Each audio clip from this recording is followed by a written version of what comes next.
Hello friends, તો આજે હું તમારી સાથે શેર કરવાની છું ફાડા લાપસીની રેસીપી, જે આપણે કુકરમાં બનાવવાની છે અને મોઢામાં મૂકતા જ ઓગળી જાય અને એકદમ પરફેક્ટ માપ સાથે જે આપણે કુકરમાં બનાવીને તૈયાર કરવાની છે। તો ચાલો રેસીપી શરૂ કરીએ। તો ફાડા લાપસી બનાવવા માટે મેં અહીંયા ઘઉંના ફાડા લીધા છે, જે તમને કોઈપણ કરિયાના સ્ટોરમાં મળી જશે। અને મેં અહીંયા 1/4 વાટકી જેટલી ખાંડ લીધી છે। તમે ખાંડની જગ્યાએ ગોળનો ઉપયોગ પણ કરી શકો છો। અને એ જ માપથી મેં અહીંયા ઘી લીધેલું છે। ઘી આપણે ઠીજેલું જ લેવાનું છે। તો છે ને એકદમ પરફેક્ટ માપ। હવે આપણે પાણી લઈ લઈએ। તો આ જ વાટકીના માપથી, જે વાટકીથી મેં ફાડા લીધા છે, એ વાટકીના માપથી મેં અહીંયા 1/2 કપ જેટલું પાણી લીધું છે। તો 1/2 કપ જેટલું પાણી લઈ અને પાણીને આપણે ગરમ કરવાનું છે। તો છે ને એકદમ પરફેક્ટ માપ। તો હવે આપણે પાણીને ગરમ કરવાનું છે। પાણીને આપણે વધારે ગરમ નથી કરવાનું, આંગળી જાય એટલું નવનવાયું ગરમ કરવાનું છે। ત્યારબાદ હવે આપણે ડ્રાયફ્રૂટને રોસ્ટ કરી લઈશું।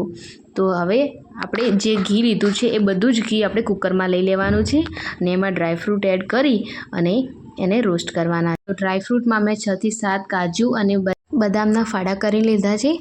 તો ડ્રાયફ્રૂટ આપણે સહેજ કલર ચેન્જ થાય ત્યાર સુધી એને આપણે રોસ્ટ કરવાના છે। તો એનો ટેસ્ટ એકદમ આપણી લાપસીમાં પરફેક્ટ આવશે। તો ડ્રાયફ્રૂટ બધા કાઢી લીધા છે। હવે આપણે એમાં ફાડા ઉમેરી લઈશું।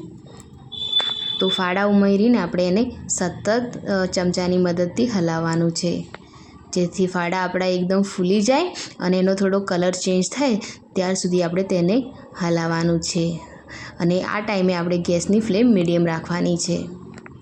તો ફાડાને ઘીમાં રોસ્ટ કરવાથી એનો ફ્લેવર અને કલર એકદમ સરસ આવશે। તો તમે જોઈ શકો છો કે કલર આપણો ચેન્જ થઈ ગયો છે અને શેકાવાની સરસ એવી સુગંધ પણ આવવા લાગી છે। તો હવે આપણે એમાં પાણી એડ કરવાનું છે, જે ગરમ કરીને રાખ્યું હતું એ એડ કરી લઈશું। આ પ્રોસેસ જરા આપણે હચવીને કરવાની રહેશે, કેમ કે હાથમાં વરાળ ના અડે એ રીતે। તો બધું જ પાણી મેં અહીંયા એડ કરી લીધું છે। હવે આપણે એને ચમચાની મદદથી એકવાર સરસ રીતે મિક્સ કરી લઈશું। તો આ રીતે આપણે બધી જ વસ્તુને મિક્સ કરી લેવાનું છે। બધી જ વસ્તુ આપણી મિક્સ થઈ ગઈ છે। હવે આપણે કુકરનું ઢાંકણું બંધ કરી અને એને 5 વિસલ થવા દઈશું। અને આ ટાઈમે આપણે ગેસની ફ્લેમ એકદમ લો રાખવાની છે। જો તમે હાઈ ફ્લેમ રાખશો તો ફાડા નીચેથી ચોંટી જશે અને બળી જશે અને સરખી રીતે કૂક નહીં થાય। તો આપણી 5 વિસલ થઈ ગઈ છે અને કુકર એકદમ ઠરી ગયું છે।